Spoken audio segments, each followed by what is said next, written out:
Hier à la maison, on vous avait quitté avec de mauvaises nouvelles de Tony Parker. Vous vous souvenez de lui, on sentait que presque sur une chaise à porteur, le malheureux. Alors comment il va?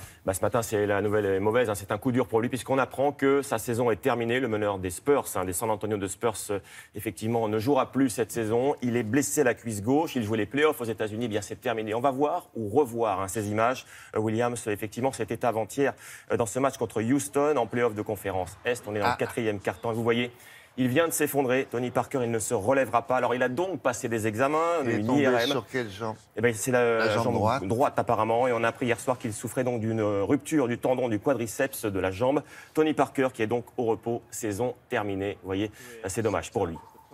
En revanche, en tennis, c'est bien Gaël Monfils lui a fait son retour sur les cours, enfin quand la pluie s'est arrêtée, puisque vous voyez son match hier a été interrompu. À 3 semaines de Roland-Garros, le Français, lui, il a repris la compétition à Munich face à un Sud-Coréen, Chung. Alors lui, il n'avait plus joué depuis 6 semaines à cause d'une blessure au genou, lui. On voit ici d'ailleurs la balle de match. Gaël Monfils qui a été battu, 6-2, 6-4. Bref, lui, il a encore un petit peu de boulot pour espérer être en forme à Roland-Garros. Pendant ce temps-là, Joe Wilfried Tsonga, le revoilà. Lui. Il joue pas au tournoi, vous le constatez. On a retrouvé le numéro 1 français dans un club parisien avec des enfants pour une journée assez sympa de solidarité en faveur du secours populaire. Tsonga, lui aussi, il fera son retour sur la terre battue. Ce sera à Madrid la semaine prochaine. On espère le voir en pleine forme. Je vous l'ai dit, ce sera à 3 semaines à Roland-Garros, bien sûr. Bon, qu'est-ce qu'on a d'autre? On a du football avec la suite des Coupes d'Europe, demi-finale de la Ligue Europa. Alors, il n'y avait pas de club français hier soir, mais il y avait 2 clubs. Un club espagnol, le Celta Vigo, qui jouait contre les Anglais de Manchester United. L'une de ces 2 équipes, Williams, sera peut-être l'adversaire de Lyon. Si Lyon va en finale, ça, c'est pas gagné.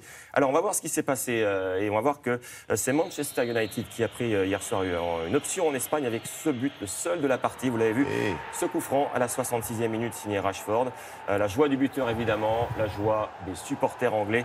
Et on revoit ce coup franc au ralenti parce qu'il est quand même superbe. Match retour, jeudi prochain, modèle, ça, ce sera à Manchester. Il est magnifique. En football, on vous l'a dit pendant le journal, des sanctions pour Bastia en Ligue 1 après les incidents graves déclenchés par des supporters bastiais. C'était le 13 avril dernier contre Lyon. Les joueurs lyonnais avaient été pris à partie, puis à l'échauffement. À la mi-temps, le match avait même été interrompu. La commission de discipline de la Ligue de football a condamné le club corse à 3 matchs à huis clos. Lyon donné vainqueur sur tapis vert. Alors c'est une décision plutôt clémente parce qu'on s'attendait à ce qu'il y ait des retraits de points. Bastia a quand même fait appel de cette décision.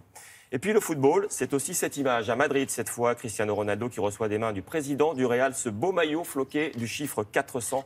400 comme le nombre de buts inscrits dans sa carrière. Alors c'est un record. Jamais un joueur n'a atteint ce chiffre dans un championnat européen. Je crois que dans l'histoire du foot, il y avait Pelé qui avait inscrit plus de 1000 buts, mais ce n'était pas dans un championnat européen. Lui, c'était en Amérique. Est-ce que c'est dans le même club? Non, dans plusieurs clubs, effectivement. Il était à Manchester United avant. Au total de sa carrière, il a inscrit 400 buts. Personne n'a fait mieux en Europe. Voilà, c'est un pour record. l'instant. Pour l'instant, mais ça va être dur à battre quand même. Les autres sont loin, très loin. Non, mais lui, il va pouvoir augmenter. Il a 32 ans, donc il a encore, on va dire, 2-3 ans devant lui. Oui, au moins. Et on termine avec autre chose? Un défi pour Fernando Alonso. Alors, c'est un double champion du monde de Formule 1, vous le connaissez. Et lui, il s'est mis en tête de courir les 500 miles d'Indianapolis. Alors, c'est aux États-Unis, c'est une célèbre course sur ovale. On tourne en rond à plus de 300 km/h.